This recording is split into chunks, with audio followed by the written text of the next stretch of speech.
Backtracking on these few years, trying to figure out. Okay, magandang araw mga future art cream. This is mustard cream. Okay, sagutan natin itong question na to sa area ng CDI.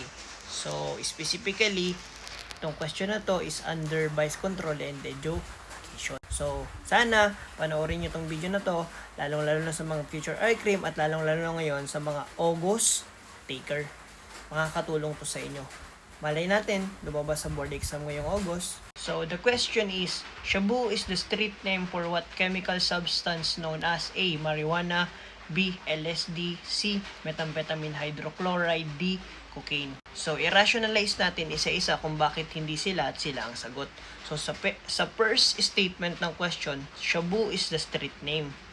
For what chemical substance? Or for what chemical name? So, hindi street name ang hinahanap dito rather than chemical name o legal term.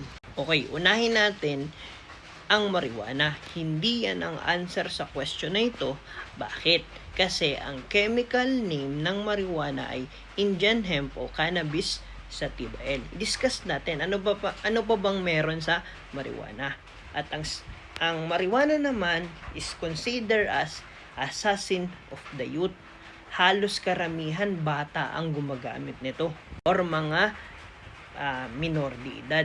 Then, ito ay uri ng hallucinogen. Ano ba ang hallucinogen? Hallucinogen, it is drugs that can alter perception of a person who taking it. So, yan po ang marijuana. Next, LSD. Hindi po rin yan ang sagot.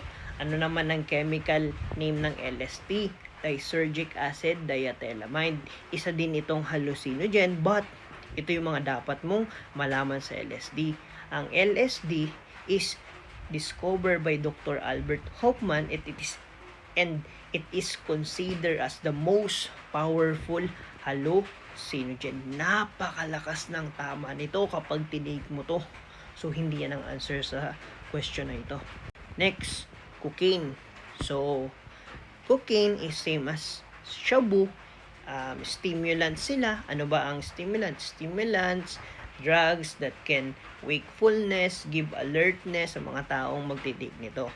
Ang cocaine po ay nanggaling sa coca bush plant o erythroxylon coca.